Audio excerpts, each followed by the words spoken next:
eating honey, which is collected by pollinators, could help you deal with pollen allergies, which are all caused by wind-borne pollen, is absurd. Doesn't make any sense at all. Makes no sense at all. Bee pollen, honey, none of that could in any way affect your relationship to pollen, right? Right. So many beekeepers say that. Marketing. Yeah, totally. Right? Well, as soon as we know the facts of life, right? Then things become a little more obvious to us, right?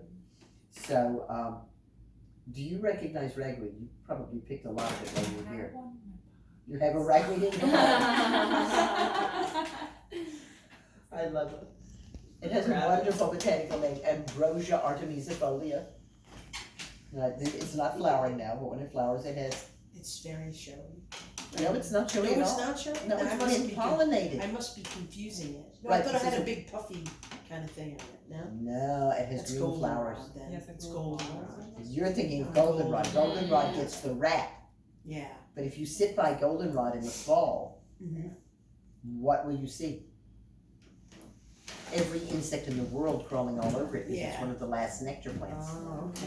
And so it cannot be an allergen. Yeah. Plants that are insect pollinated produce tiny amounts of pollen. Plants that are wind pollinated, Lots of pollen, yeah. you gotta like kick it out there because you don't know which way the wind is blowing and where the girls are. Right? Yeah.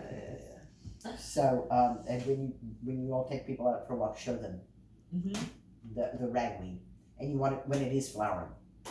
Right, this is before it's flowering, but we'll show you what the leaves look like, and you'll see why it's called artemisifolia, because the leaves do look like Artemisia vulgaris.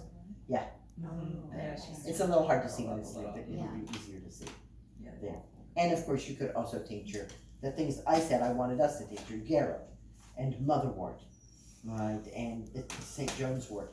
And you could also tincture just about anything that you had a desire to tincture at this point. This is the time of the great remedies, the time to really get your stuff in gear for The year. your medicine cabinet. I just did this experiment. I know that the ideal time to dig dandelion root would be the fall, and then there would be reasons also to dig it in the spring, I think I remember hearing. But I just dug up some dandelion whole plant, leaves and root, and just made a jar of tincture as an experiment. Fabulous. Dandelion is the world's most giving plant. Any part of the dandelion, harvested any day of the year and prepared in any way, makes a great remedy. You can't go wrong with dandelion. I love her. She's so wonderful. And especially in the summer, if you're tending your garden, you may have an opportunity to liberate a few dandelions that are crowding your, Exactly. right? And so yeah, just chop them up. What is said, however, is that much of the medicine in the root is in that white sap.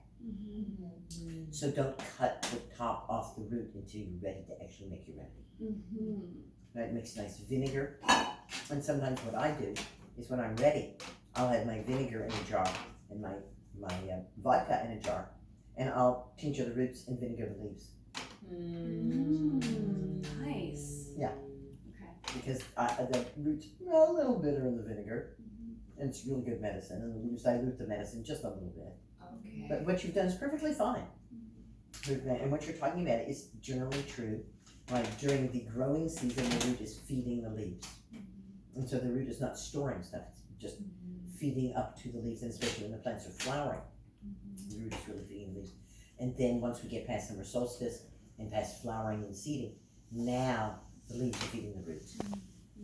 And so the deeper into the cold part of the year we get, the more there's going to be accumulated into the root. And there's an interesting thing that happens because a lot of what's being accumulated in the root is sugar, right? That important substance for every living thing, right? And so you might have, let's say you have 100 units of stuff in the dandelion root. And in December, 98 of those are sugar, and 2 of those are medicinal compounds. Now, over the winter, that sugar is used up. So by the time we get to the spring, we still That's have the our 2 units of medicinal compound, but now we only have 40 units of sugar. So there's actually much more medicine in it in the spring That's what I was thinking, okay. because the sugar's been used up. Yeah. But you have to get it before it starts growing. Because once it starts growing, now the energy movement has been changed. And that's why people tend to dig them in the fall. Mm-hmm.